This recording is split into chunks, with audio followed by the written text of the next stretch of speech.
Hi കൂട്ടുകാരെ, എല്ലാവരും സുഖമായിരിക്കാമെന്ന് വിചാരിക്കുന്നു. ഇന്ന് ഞാൻ നന്നായിട്ട് പഴുത്ത പഴം വെച്ചിട്ടുള്ള ഒരു അടിപൊളി സ്നാക്സ് റെസിപ്പിയാണ് കേട്ടോ കാണിക്കുന്നത്. ഇതിനായിട്ട് ഞാൻ തൊലിയെല്ലാം കറുത്ത നല്ല 2 നേന്ത്രപ്പഴം എടുത്തിട്ടുണ്ട് കേട്ടോ. ഒരു മീഡിയം സൈസാണ് ഇത്. 2 പീസായിട്ട് ഞാൻ കട്ട് ചെയ്ത് വെച്ചിട്ടുണ്ട്.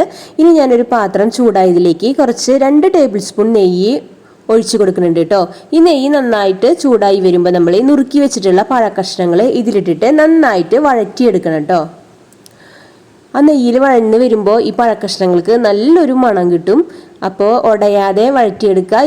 പിന്നെ ഇത് നന്നായിട്ട് പഴുത്ത പഴമായതുകൊണ്ട് നല്ല പ്രസ് ചെയ്തിട്ടൊന്നും ഇളക്കണ്ട കേട്ടോ. ഇത് വേഗം ഉടഞ്ഞു പോകാനുള്ള ചാൻസസ് ഉണ്ട്. അപ്പം മെല്ലെ ഒന്ന് ഇളക്കി കൊടുക്കുക. ഇപ്പോൾ ഇതേ പഴക്കഷ്ണങ്ങളെല്ലാം നെയ്യിൽ കിടന്നിട്ട് നന്നായിട്ട് വഴന്ന് വരുന്ന നല്ല മണം വരുന്നുണ്ട് കേട്ടോ.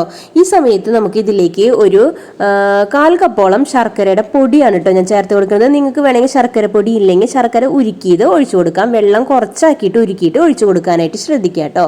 ഇപ്പോൾ ഇത് ശർക്കര പൊടി ഇട്ട് കഴിഞ്ഞാൽ തന്നെ അത് വേഗം മെൽറ്റായിട്ട് നമുക്ക് കിട്ടും. ഈ പഴക്കഷ്ണങ്ങളിലെല്ലാം അത് ഒട്ടിപ്പിടിച്ചിരിക്കുന്ന വിധത്തിൽ നമുക്കിത് നന്നായിട്ട് ഇളക്കി വഴറ്റി എടുക്കണം കേട്ടോ.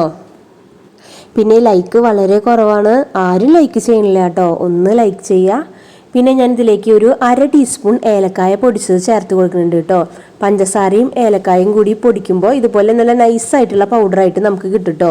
ഇപ്പോൾ ഇത് നന്നായിട്ട് ഈ ശർക്കരയിൽ കിടന്നിട്ട് നന്നായിട്ട് പഴം നന്നായിട്ട് വഴറ്റി വരേണ്ട മണം വരുന്നുണ്ട് കേട്ടോ. ഈ സമയത്ത് നമുക്ക് ഒരു 1/4 കപ്പ് തേങ്ങ ചിരവിയത് കൂടി ഇതിലേക്ക് ഞാൻ ചേർത്ത് കൊടുക്കുന്നുണ്ട്.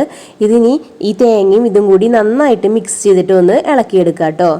ഈ തേങ്ങയും കൂടി ചേർത്തപ്പോൾ എൻ്റെ പൊന്നെ നല്ല മണം വരുന്നുണ്ട് കേട്ടോ. നല്ല അടിപൊളി മണമാണ്. ആ ഏലക്കായയുടെയും ആ തേങ്ങയുടെയും ആ ശർക്കരയിൽ കിടന്നിട്ട് ആ പഴം കിടന്നിട്ട് വെന്തിട്ടുള്ള മണവും എല്ലാം കൂടി ഒരു അടിപൊളി മണമാണ് കേട്ടോ. നല്ല ടേസ്റ്റാണ് ഇത് കഴിക്കാൻ. എല്ലാവരും ഇതൊന്ന് ട്രൈ ചെയ്ത് നോക്കുക കേട്ടോ.